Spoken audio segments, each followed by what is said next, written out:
Hello friends and dear students, welcome है आपका आपके खुद के चैनल में। आज हमने नया टॉपिक स्टार्ट किया है इक्लैम्सिया के बारे में, जो कि आज का बहुत ही मेन टॉपिक है। इस टॉपिक से भी आपको हर कंपटीशन एग्ज़ाम में आपको क्वेश्चंस मिलेंगे, आपके हर थ्योरिकल एग्ज़ाम में मिलेंगे। ठीक है, एक या दो क्वेश्चन तो मिलेंगे ही मिलेंगे। चलिए आज हम पढ़ेंगे इसके डेफिनेशन के बारे में, इसके टाइप्स क्या होते हैं, रिस्क फैक्टर्स क्या होते हैं, साइन एंड सिम्टम्स क्या होते हैं, इन सब के बारे में आज जानेंगे। और इसके अगले वीडियो में हम मैनेजमेंट जानेंगे। ठीक है, चलिए तो हम अब स्टार्ट करते हैं इक्लैम्सिया के बारे में। इक्लैम्सिया क्या होता है, सबसे पहले हम इंट्रोडक्शन करेंगे। सबसे पहले डेफिनेशन से करेंगे, जिससे कि आपको इजीली लैंग्वेज में आपको इजीली समझ आ जाए, लर्न हो जाए डेफिनेशन पढ़ के ही। तो इक्लैम्सिया क्या होता है? Eclampsia is a acute and life threatening complication during pregnancy. क्या होता है ये? एक्यूट मतलब सडनली होता है और जो बिल्कुल जानलेवा कॉम्प्लिकेशन होता है प्रेगनेंसी के दौरान। ये नॉन प्रेगनेंसी से इसका कोई मतलब नहीं होता, सिर्फ प्रेगनेंसी में ही होता है। यूजुअली प्रेगनेंसी में ही होता है ये पेशेंट को। Who has developed preeclampsia characterised by hypertension, oedema, proteinuria involving convulsions and coma is called eclampsia. इसमें क्या होता है, जो प्रीक्लैम्सिया की जो डिजीज़ होती है, जो इससे पहले जो प्रीक्लैम्सिया होता है, इक्लैम्सिया से पहले उसमें क्या होता है, हाइपरटेंशन होता है, बीपी का हाई हो जाना, 140 to 90 mmg से हाई हो जाना। ठीक है, और क्या होता है, ओडिमा हो जाती है, स्वेलिंग हो जाती है, प्रोटीन होता है, यूरिन में जो प्रोटीन की जो क्वांटिटी है वो इंक्रीज़ हो जाती है। ये सब जो कैरेक्टर होते हैं प्रीक्लैम्सिया के, इसमें जब इन्वॉल्व हो जाता है कन्वर्जन और कोमा, उस स्टेज को हम कहते हैं इक्लैम्सिया। ठीक है, इसमें क्या होता है आपका, थोड़ा सा दोनों में डिफरेंस होता है। प्रीक्लैम्सिया और इक्लैम्सिया में क्या होता है कि अगर प्रीक्लैम्सिया अगर सही से ट्रीट नहीं होता है तो वो इक्लैम्सिया का रूप ले लेती है। तो हम कह सकते हैं इन शॉर्ट वर्ड में कि प्रीक्लैम्सिया का मेडिकली सही से ट्रीट नहीं होना इक्लैम्सिया का कारण है। टोटल 3 टाइप्स होते हैं इक्लैम्सिया के, एंटीपार्टम, इंट्रापार्टम एंड पोस्टपार्टम इक्लैम्सिया। सबसे पहले हम पढ़ते हैं एंटीपार्टम इक्लैम्सिया के बारे में। ये कितने होते हैं? 50% केसेस होते हैं। ठीक है, ये ड्यूरिंग प्रेगनेंसी होता है, जब फीमेल प्रेगनेंसी कंसीव करती है उस समय, उस दौरान अगर उसे इक्लैम्सिया के साइन एंड सिम्टम्स में नज़र आते हैं तो वो एंटीपार्टम इक्लैम्सिया के अंदर आता है। ठीक है, अगला है इंट्रापार्टम है। उसमें क्या होता है, ड्यूरिंग ये लेबर पीरियड के दौरान होता है, ड्यूरिंग लेबर प्रोसेस के दौरान होता है। जब लेबर प्रोसेस के दौरान अगर इक्लैम्सिया के साइन एंड सिम्टम्स दिखाई देते हैं तो वो इंट्रापार्टम के अंदर आता है। ये टोटल कितने होते हैं? 30% केसेस होते हैं इसके। ठीक है, अगला है पोस्टपार्टम इक्लैम्सिया। ये क्या होता है, फर्स्ट 48 आवर से लेकर 10 डेज तक की डिलीवरी के पीरियड के अंदर अगर उसमें साइन एंड सिम्टम दिखाई देते हैं इक्लैम्सिया के, तो ये पोस्टपार्टम के अंदर होता है और ये टोटल 20% केसेस होते हैं। डिलीवरी के बाद जो प्रेग्नेंट लेडी होती है, जो डिलीवरी के बाद उसको ऑब्जर्वेशन में रखा जाता है, उसके जो वाइटल साइंस होते हैं, बीपी वगैरह, पल्स रेट वगैरह चेक की जाती है टाइम टू टाइम। उसी टाइम अगर अबोव होता है बीपी या कोई भी साइन एंड सिम्टम अगर इक्लैम्सिया का नज़र आता है तो उसे हम रेफ़र करते हैं। ठीक है, ये हमने पढ़े टाइप्स ऑफ इक्लैम्सिया। अब हम पढ़ते हैं रिस्क फैक्टर्स के बारे में जिनको स्पेशल केयर की ज़रूरत होती है। सबसे पहले एडवांस एज, जो भी प्रेग्नेंट लेडी होगी या एडवांस एज होगा 35-37 से ज़्यादा, वो हाई रिस्क फैक्टर में आते हैं। प्राइमरी ग्रेविडा होती है, जो सब पहले जो बेबी कंसीव करती है, सबसे पहले मतलब जिनका फर्स्ट बेबी होता है, ठीक है, वो होती है प्राइमरी ग्रेविडा, जिनमें 10% केसेस होते हैं, रिस्क होता है कि वो इस डिजीज़ से हो सकता है इन्हें। अगला है मल्टी ग्रेविडा, जिसको 5% चांसेस रहते हैं।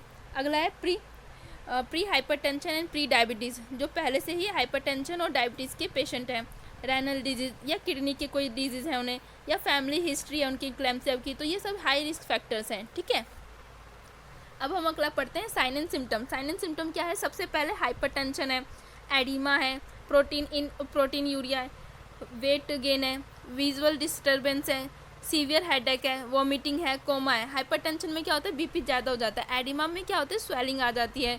प्रोटीन इन यूरिया में क्या होता है, यूरिन में प्रोटीन की क्वांटिटी ज़्यादा हो जाती है। वेट गेन हो जाता है सडनली, विजुअल डिस्टर्बेंस होती है, ब्लड नज़र आता है, सीवियर हेडेक होती है, वॉमिटिंग होता है और कोमा हो जाता है। ये सबसे हाई मतलब आखिरी होता है कि कोमा सीवियर हो जाता है। ठीक है, हम इसको पिक्चर के साथ हम समझेंगे। इसमें आप देख सकते हैं सबसे पहले क्या है, आपका हाई ब्लड प्रेशर हो जाता है और नॉर्मल से अबोव हो जाता है। ठीक है, सडन वेट गेन होता है, प्रोटीन इन यूरिन में जो प्रोटीन की मात्रा ज़्यादा हो जाती है, ब्लड विज़न हो जाता है, हेडेक होता है, फुटिंग एडिमा। एडिमा में क्या होता है, अगर हम किसी उंगली से, ठीक है, फिंगर से अगर जो स्किन होती है उस पर हम पिंच करते हैं, उस पर अगर दबाव देते हैं और फिर स्किन का वापस आने में टाइम लगता है, उस तब हमें पता चलता है कि ये इस एडिमा है, ठीक है।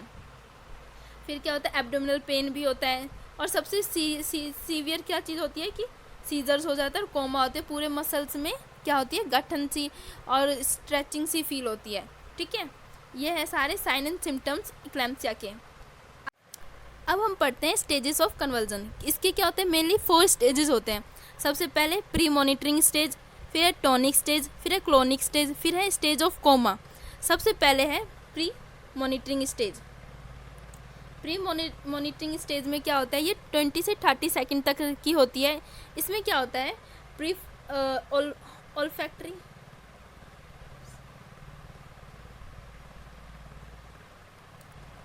अब हम पढ़ते हैं स्टेजेस ऑफ कन्वर्जन के बारे में।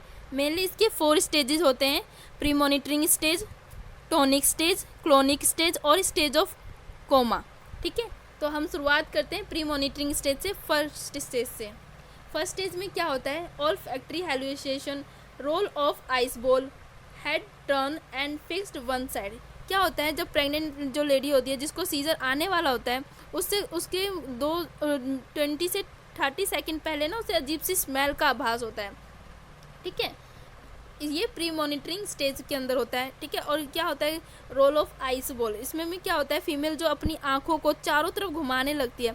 अगर हम सामने से अगर देखेंगे उस प्रेग्नेंट लेडी को, तो क्या होगा, उसकी जो आई बॉल होगी वो घूमता हुआ नजर आएगा, ठीक है। फिर है head turn and fixed one side. इसमें क्या है, जो प्रेग्नेंट लेडी होगी वो हेड को एक साइड टर्न कर लेगी और फिक्स कर लेगी, ठीक है। ये तीनों जो केसेस होते हैं, तीनों जो होता है, ये प्री मॉनिटरिंग स्टेज में होता है 20 से 30 सेकंड के लिए। अगला है टॉनिक स्टेज। नाम से पता चल रहा है टॉनिक मतलब मसल से जुड़ा होगा। Whole body goes into a tonic muscle spasm. इसमें क्या होता है, जो पूरी की पूरी बॉडी होती है उसके जो मसल्स होते हैं उसमें खिंचाव सा होता है, गाठन सा फील होता है। जो लेडीज़ होती है, जो प्रेग्नेंट लेडी होती है, उसको मसल्स में गाठन सा फील होता है, खिंचाव सा फील होता है, ठीक है। और रिगिड एक्सट्रीमिटीज़, इसमें क्या होता है, जो उसके हाथ पैर होते हैं पेशेंट के वो अकड़ से जाते हैं, जो चेस्ट होता है वो एलिवेट हो जाता है आगे की तरफ, और पूरे मसल्स में ना अकड़ सी फील होती है, साइनोसिस फील होता है, ब्लड सप्लाई सही से नहीं हो पाती इसलिए, और रेस्पिरेटरी प्रॉब्लम होती है। जो टंग होती है, उसके टंग जो होती है वो टीथ के बीच में आ जाती है, और जो आई बॉल होती है वो फिक्स हो जाती है आंखों की, ठीक है। ये सारे स्टेज, ये जो सारे कंडीशन है वो टॉनिक स्टेज में होते हैं, 20 से 30 सेकंड के लिए होता है ये भी। अगला है क्लोनिक स्टेज। ये 1 से 4 मिनट तक रहता है। इसमें क्या होता है, एबनॉर्मल कॉन्ट्रैक्शन होता है वॉलंटरी मसल्स का। इसमें जर्किंग ऑफ मूवमेंट होता है जो का मेनली, ठीक है।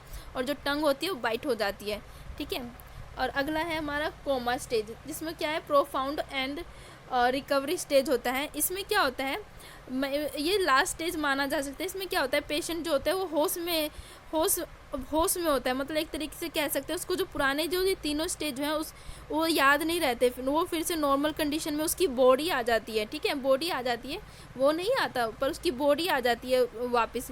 जो इससे पहले जो टॉनिक स्टेज था, क्लोनिक था और प्री मैच्योर था, उसमें बॉडी अपना दिखा रही थी, एक्शन कर रही थी, तो वो चीज़ें नॉर्मल हो जाती है, ठीक है। उसको पुराना कुछ भी याद नहीं रहता है। और अगर हम तुरंत चेक करेंगे तो उसके जो वाइटल साइंस हैं, बीपी होगी, पल्स रेट होगा, वो सब इंक्रीज़ होता है, ठीक है।